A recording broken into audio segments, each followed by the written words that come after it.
लोकसभा निवडणुकांच्या आधीच मनसेनं महाविकास आघाडीच्या विरोधात मोर्चा उघडलाय। मराठवाड्यात दौऱ्यावर असलेल्या राज ठाकरे यांनी शनिवारी छत्रपती संभाजीनगरमध्ये पत्रकार परिषद घेतली। यावेळेला राज यांनी ठाकरी शैलीत अनेक मुद्द्यांवर सडेतोड भूमिका मांडली। शरद पवार आणि उद्धव ठाकरे यांच्यावर राज ठाकरे यांनी जोरदार हल्ला चढवला। जरांगे यांच्या आंदोलनाचा धागा पकडत राज यांनी या दोघांवर गंभीर आरोप केला। या संपूर्ण दौऱ्यामध्ये जरांगे पाटलांचा काही संबंध नव्हता, पण त्यांच्या आंदोलनाच्या मागून शरद पवार आणि उद्धव ठाकरेंसारखी मंडळी ज्या प्रकारचं राजकारण करतायत, जे मला मराठवाड्यामध्ये दिसतंय। यावेळी राज ठाकरे यांनी पवार आणि उद्धव ठाकरे यांना इशारा दिलाय। त्यांनी माझ्या वाट्याला जाऊ नये, या लोकांनी कळलं का? मी एकदा मागे म्हटलं होतं की यांच्याकडे प्रस्तावित आहेत, माझ्याकडे विस्थापित आहेत। उद्धव ठाकरे आणि शरद पवार यांनी आपल्या नादी लागू नये असं स्पष्टपणे राज ठाकरे यांनी बजावलंय। माझी पोरं काय करतील ना ह्यांना कळणार पण नाही। नंतर घरी येऊन आरशापुढे पाठ बघावी लागेल आणि पोट बघावे लागेल आणि गाल पण बघावे लागतील। शरद पवार यांचं राजकारण हे जातीमध्ये द्वेष पसरवणं हेच असल्याचा पुनरुच्चार राज ठाकरे यांनी केला आहे। मनसे अध्यक्ष राज ठाकरे यांनी मराठवाडा दौरा केला। या दौऱ्याच्या निमित्तानं राज ठाकरे छत्रपती संभाजीनगरमध्ये पोहोचले। यावेळेला पत्रकार परिषदेतून राज ठाकरे यांनी अनेक मुद्द्यांवर स्पष्ट भाष्य केलं। मराठा आरक्षण आणि त्यावरून सुरू असलेलं राजकारण यावरून राज ठाकरे यांनी उद्धव ठाकरे आणि शरद पवार यांना लक्ष्य केलं। यावेळी राज ठाकरे यांनी संजय राऊत यांच्यावर खोचक टीका केली। शरद पवारांची सोंगटी येते, करवली, त्यांच्या अमंगल कार्यातली करवली येते, कळलं का? ते उंबरट्यावरती बसून तिकडे आयुष्य जगणार। शरद पवार यांच्यावर टीका करणाऱ्या राज ठाकरे यांनी मात्र उपमुख्यमंत्री अजित पवार यांचं कौतुक केलं। अजित पवार कधी जातीच्या राजकारणामध्ये कधी पडले नाही, एवढं निश्चित। बाकी माझे अनेक मतभेद असतील, ते कधी जातीच्या बाबतीत आजपर्यंत त्याचं कधी वक्तव्य पण ऐकलं नाही। गेल्या काही दिवसांपासून अजित पवार यांची राष्ट्रवादी आणि मनसेमध्ये संघर्ष सुरू आहे। या पार्श्वभूमीवर अजित पवार यांचं कौतुक करून राज ठाकरे यांनी डॅमेज कंट्रोलचा प्रयत्न केल्याची चर्चा आहे। महाराष्ट्रामध्ये आरक्षणाची गरज नाही या वक्तव्यावर मनसे अध्यक्ष राज ठाकरे ठाम आहेत। महाराष्ट्रात आर्थिक निकषावरतीच आरक्षण दिलं जावं असं मतही मनसे अध्यक्ष राज ठाकरे यांनी मांडलं। राज्यात रोजगाराच्या अनेक संधी स्थानिकांना दिल्या जाव्यात अशी मागणी सुद्धा त्यांनी लावून धरली आहे। राज्यामध्ये आर्थिक निकषावरतीच आरक्षण दिलं जावं असं आपलं स्पष्ट मत असल्याचं महाराष्ट्र नवनिर्माण सेनेचे सर्वेसर्वा राज ठाकरे यांनी म्हटलंय। की आरक्षण द्यायचंच असेल तर ते आर्थिक निकषावरती द्यावं, ही आमची भूमिका पहिल्यापासून राहिलेली आहे। आणि त्याच्या उपर माझं असं म्हणणं आहे की महाराष्ट्राला खरं तर आरक्षणाची गरज नाहीये। राज्यामध्ये नोकरी आणि शिक्षणात स्थानिक तरुण तरुणींना प्राधान्य दिलं जावं अशी मागणी त्यांनी केली। जो कोटा आहे महाराष्ट्रामध्ये, ज्या काही उपलब्ध गोष्टी आहेत, या जर समजा आपण नीट वापरल्या महाराष्ट्रातल्या मुला मुलींसाठी, मराठी मुला मुलींसाठी, तर आपल्याला खरं तर आरक्षणाची गरजच नाहीये। दुसऱ्यांच्या जातीबद्दल द्वेष पसरवण्याचं काम राष्ट्रवादीच्या स्थापनेनंतर सुरू झालं असा आरोप सुद्धा त्यांनी केला। स्वतःच्या जातीबद्दल प्रेम असणं, पण दुसऱ्याच्या जातीबद्दल द्वेष निर्माण करणं, हे पवारांनी जेव्हा राष्ट्रवादी निर्माण केली त्याच्यानंतर हे सगळं सुरू झालं।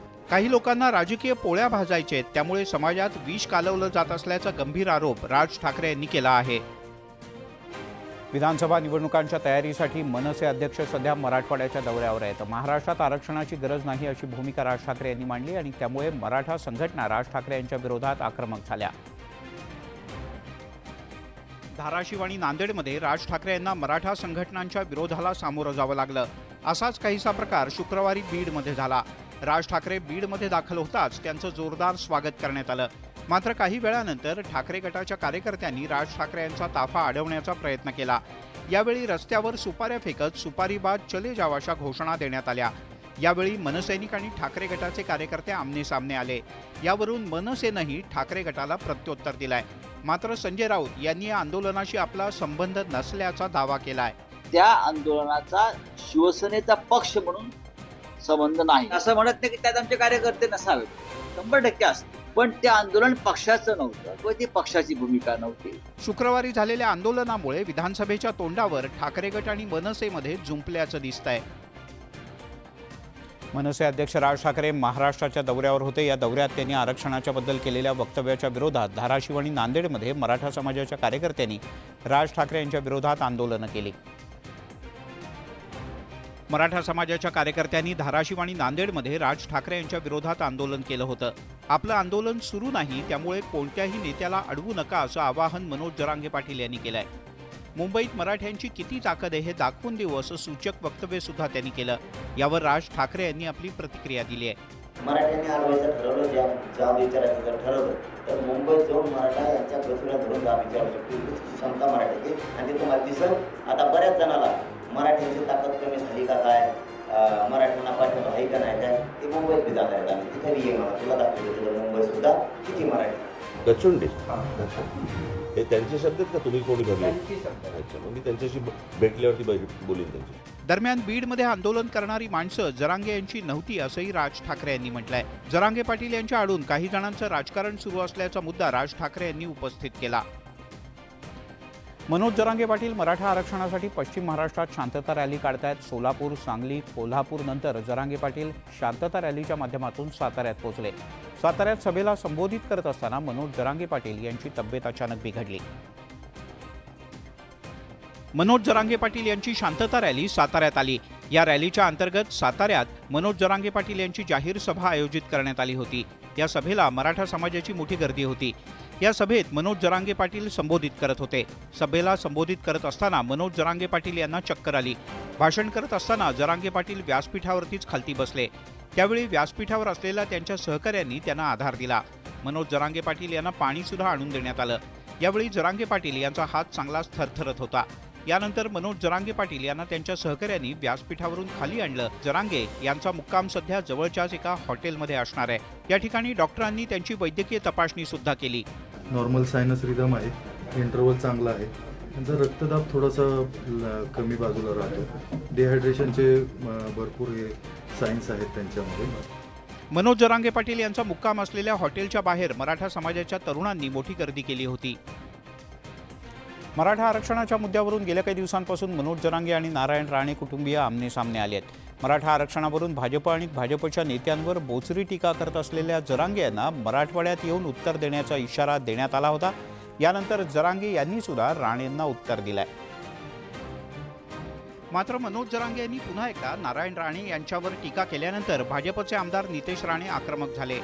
नितेश राणे यांनी मनोज जरांगे यांच्यावर जोरदार हल्ला चढवलाय। जरांगे यांचा उल्लेख त्यांनी आधुनिक मोहम्मद अली जिना असा केला। जरांगेंच्या आंदोलनामुळे मराठा समाजाचा कमी आणि मुस्लिम समाजाचा जास्त फायदा झालेला आहे। पण मनोज जरांगे पाटील हा आधुनिक मोहम्मद अली जिन्ना तर नाही ना। राणेंनी मराठा समाजाला आरक्षण देऊन दाखवलं असं म्हणत नितेश राणे यांनी जरांगे यांना टोला हाणलाय। तेव्हा हे गोधडीत होते ना मनोज जरांगे पाटील, तेव्हा राणे साहेबांनी मराठा समाजाला आरक्षण देऊन दाखवलेलं आहे। यांचे किती याव देऊ मी मोजत नाही यांना, फक्त मराठीचे कोण। नितेश राणे यांनी जरांगे यांच्यावर केलेल्या टीकेमुळे हा संघर्ष काही लवकर थांबणार नाही असंच दिसतंय। एकनाथ शिंदे यांनी शिवसेनेतून बंड केल्यानंतर प्रहारचे आमदार बच्चू कडू यांनी त्यांना साथ दिली। शिंदेंच्या नेतृत्वाखालच्या सरकारला बच्चू कडू यांनी पाठिंबा दिला। मात्र गेल्या काही दिवसांपासून बच्चू कडू हे महायुतीत नाराज असल्याची चर्चा आहे। विधानसभा निवडणुकीच्या पार्श्वभूमीवर प्रहार संघटनेचे नेते बच्चू कडू कामाला लागलेत। छत्रपती संभाजीनगरमध्ये बच्चू कडू यांच्या नेतृत्वात शुक्रवारी मोर्चा काढण्यात आला। या मोर्चानंतर बच्चू कडू यांनी शेतकरी, शेतमजूर आणि दिव्यांगांच्या संदर्भात महायुतीला अल्टिमेटम दिलाय। यानंतर दुसऱ्या दिवशी बच्चू कडू यांनी शनिवारी पुण्यात शरद पवार यांची मोदीबाग इथे भेट घेतली। शेतकरी, शेतमजूर, दिव्यांग बांधव ज्यांनी अफाट प्रेम आमच्यावर केलं, त्यांच्या नाराजीचा सूर आम्ही सरकारसमोर नेहमी ठेवत असतो। इतरही पक्षाशी या मुद्द्यासंदर्भात सहमत होतं का, त्याच्यावर चर्चा कशी करता येईल। सगळ्या चांगल्या लोकांनी, ज्यांना खरंच महाराष्ट्राचं हित जपायचंय, अशा लोकांनी एकत्र येणे राज्यासाठी आणि देशासाठी चांगलं। अनेकदा बाहेर पडेल, आज जाईल, बाहेर पडेल, पडत नाही। बरं, संध्याकाळी वापरायला पाहिजे। गेल्या काही महिन्यात बच्चू कडू यांनी दुसऱ्यांदा शरद पवार यांची भेट घेतली आहे। त्यामुळे महायुतीला अल्टिमेटम देणारे बच्चू कडू महाविकास आघाडीत परतणार का याकडे सगळ्यांचं लक्ष लागलंय। गेल्या काही दिवसांपासून राज्यात आजी माजी गृहमंत्र्यांमध्ये चांगलीच जुंपली। अनिल देशमुख आणि देवेंद्र फडणवीस यांच्यात आरोप प्रत्यारोपांच्या फैरी सुरू आहेत। त्यातच तुरुंगात असलेल्या सचिन वाझे यांनी माजी गृहमंत्री अनिल देशमुख यांच्यावर काही गंभीर आरोप केले।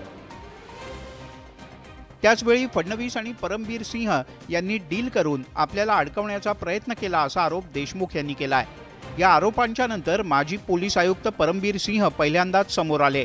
यावेळी त्यांनी महाविकास आघाडीवर गंभीर आरोप केलेत। कि यूएलसी का केस, अर्बन लैंड सीलिंग का केस, थाने का पुराना केस का इन्वेस्टिगेशन चल रहा था। किसी प्रकार से श्री फडणवीस को और मेरे को उस केस में घसीटा जाए, हमको इन्वॉल्व किया जाए। माननीय मुख्यमंत्री श्री एकनाथ शिंदे को भी उस केस में घसीटा जाए, उनको अरेस्ट किया जाए। मला अटक करण्याच्या संदर्भात आणि भाजपच्या नेत्यांना अटक करण्याच्या संदर्भात जे काही वक्तव्य केलेलं आहे ते पूर्णपणे सत्य आहे। बघा, परमवीर सिंग आरोपी आहे आणि त्याच्यावर कोणी बोलू नये, फार गांभीर्याने घ्यायची गरज नाही याविषयी। आधी सचिन वाजे आणि आता परमबीर सिंह यांनी तत्कालीन महाविकास आघाडी सरकारवर केलेल्या गंभीर आरोपांच्यामुळे विधानसभा निवडणुकांच्या तोंडावर राजकारण तापण्याची चिन्ह आहेत।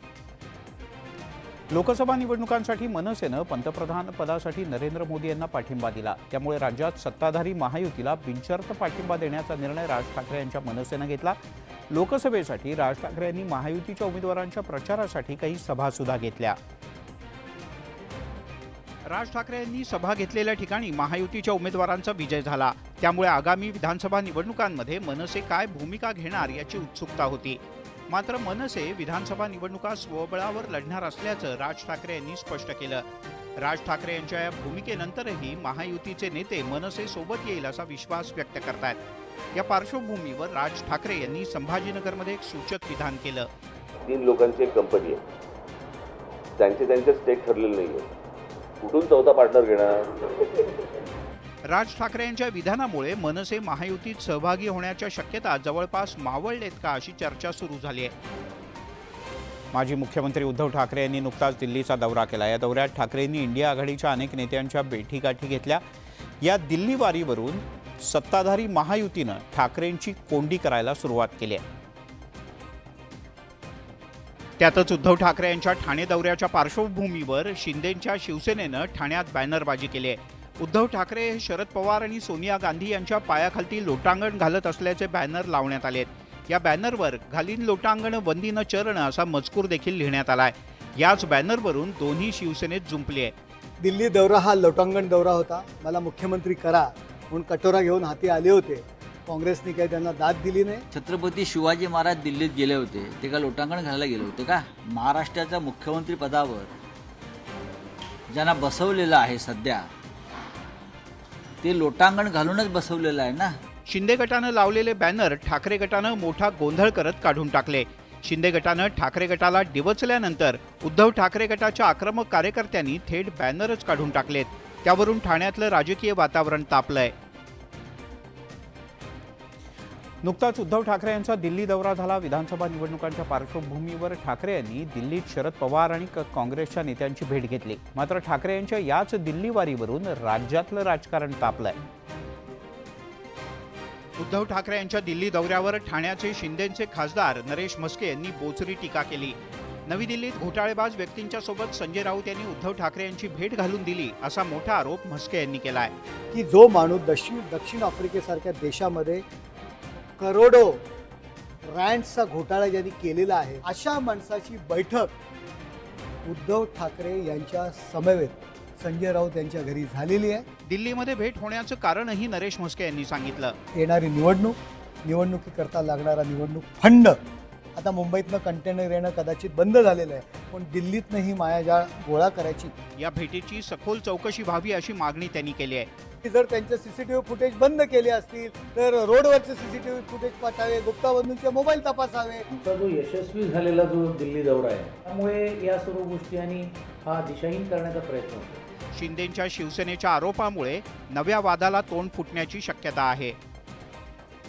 मराठवाड्यातील काँग्रेस पक्षाच्या नवनिर्वाचित 3 खासदारांचा महाराष्ट्राचे प्रभारी रमेश चेन्नीथला यांच्यासह काँग्रेस प्रदेशाध्यक्ष नाना पटोले यांच्या हस्ते लातूरमध्ये जाहीर सत्कार करण्यात आला। यावेळी झालेल्या सभेत बोलताना काँग्रेसच्या नेत्यांनी महायुती सरकारवर जोरदार हल्ला चढवला। मराठवाड्यात निवडून आलेल्या काँग्रेसच्या 3 खासदारांच्या सत्कार सोहळ्याच्या निमित्तानं काँग्रेसचे सगळेच नेते एका व्यासपीठावर उपस्थित होते। यावेळी बोलताना काँग्रेस नेत्यांच्या टीकेचा रोख हा सत्ताधारी महायुतीवर होता। पण सत्ताधाऱ्यांची नियत जर आपण पाहिली, मराठवाड्यात तर घरं फोडली, पण लातूरमध्ये देवघर फोडलं। देवघरातला देव आपल्या बरोबर आहे। आणि म्हणाल होता, पाहिलं तुम्ही 2014 मध्ये, कुठे नेऊन ठेवलाय महाराष्ट्र माझा? आता म्हणा, कुठे नेऊन ठेवलाय महाराष्ट्र माझा? गहाण ठेवलाय गुजरातला। आगामी विधानसभेत महायुतीचं सरकार सत्तेतून खालती खेचण्याचं आवाहन काँग्रेसच्या नेत्यांनी यावेळी केलं. या पद्धतीचं हे नकली लोक, ही नकली व्यवस्था जी आहे, सोंग करणारी व्यवस्था आहे, त्या व्यवस्थेला उखडून फेकण्याची जबाबदारी आपली सगळ्यांची आहे. सर्वसामान्य कार्यकर्त्यांना जिल्हा परिषद, पंचायत समिती, नगरपालिका आणि महानगरपालिकेत संधी देणार असल्याचंही नाना पटोले यांनी जाहीर केलंय. अमरावतीचं राजकारण राणा दाम्पत्य आणि काळसूळ पितापुत्रांच्या शीतयुद्धात नवीन नाही. लोकसभा निवडणुकीत यांच्यात वाद शमलेला होता, पण आता पुन्हा एकदा रवी राणा आणि काळसूळ आमने सामने आले आहेत. भाजप नेत्यांनी राज्यपाल पदाचं आश्वासन न पाळल्याचा आरोप करत नवनीत राणा यांच्या विरोधात क्युरेटिव्ह याचिका दाखल करणार असल्याचा इशारा आनंदराव अडसूळ यांनी काही दिवसांपूर्वी दिला होता. यावरून अडसूळ आणि रवी राणा यांच्यात जुंपले. अशातच अभिजित अडसूळ यांनी नागपुरात जाऊन थेट देवेंद्र फडणवीस यांची भेट घेतली. राणांसोबतच्या वादाच्या पार्श्वभूमीवर ही भेट घेतल्याची चर्चा आहे. दरम्यान भाजपचे वरिष्ठ नेते राज्यपाल पदाच्या बद्दल शब्द पाळतील असा दावा अभिजित अडसूळ यांनी केलाय. यावर रवी राणा यांनी टोला हाणलाय. मध्ये आमची चर्चा झाली, ते अजूनही शब्दावर कायम आहेत. फक्त कुठेतरी राजकारणात पुढे मागे होत असतं, थोडंसं पुढे मागे होतं. आम्ही त्यासाठी थांबण्यासाठी तयार. माझं तर पूर्ण समर्थन आहे, त्यांना राज्यपाली बनवा, वेळ आली तर राष्ट्रपती बनवून टाका. कुठेतरी खोटं बोलून राजकारण करून कोणाला ब्लॅकमेल करू नये, एवढंच माझं म्हणणं. अमरावती बडनेरा मतदारसंघावर शिवसेनेचा दावा असल्याचं अभिजित अडसूळ यांनी म्हटलंय. एकूणच अमरावती लोकसभेच्या निवडणुकीत काही काळापुरता शमलेला राणा आणि अडसूळ यांच्यातला वाद पुन्हा उफाळून येणार अशी चिन्ह आहेत. केंद्र सरकारनं मराठवाडा आणि उत्तर महाराष्ट्रातील जनतेसाठी एक मोठी घोषणा केली आहे. जालना ते जळगाव रेल्वे मार्गाला केंद्र सरकारनं मंजुरी दिली. या मार्गामुळे मराठवाडा ते उत्तर महाराष्ट्राचा प्रवास अतिशय सोयीचा होणार आहे. केंद्रीय मंत्रिमंडळाच्या बैठकीत जळगाव जालना रेल्वे मार्गासह इतर 8 मोठ्या रेल्वे मार्गांना मंजुरी देण्यात आली आहे. या रेल्वे मार्गांमुळे मराठवाडा आणि उत्तर महाराष्ट्र रेल्वेने जोडला जाईल. मराठवाड्यातील जालना ते उत्तर महाराष्ट्रातील जळगाव या 174 किलोमीटर लांबीच्या रेल्वे मार्गाला केंद्रानं मंजुरी दिली आहे. या 5 वर्षात हा प्रकल्प पूर्ण करण्याचं नियोजन आहे. या प्रकल्पासाठी 7,105 कोटी रुपयांच्या निधीची तरतूदही करण्यात आली आहे. यामध्ये राज्य सरकारचा वाटा 50% असेल. जळगाव, पाहूर, अजिंठा, सिल्लोड, भोकरदन ते जालना असा रेल्वेचा मार्ग असेल. रेल्वे मार्गावरील देशातील सगळ्यात मोठा बोगदा याच मार्गावर असणार आहे. या मार्गामुळे मराठवाडा ते उत्तर महाराष्ट्रात प्रवास करणाऱ्यांना मोठा फायदा होईल. त्यासोबतच या भागाच्या औद्योगिक विकासाला सुद्धा मोठा हातभार लागणार आहे.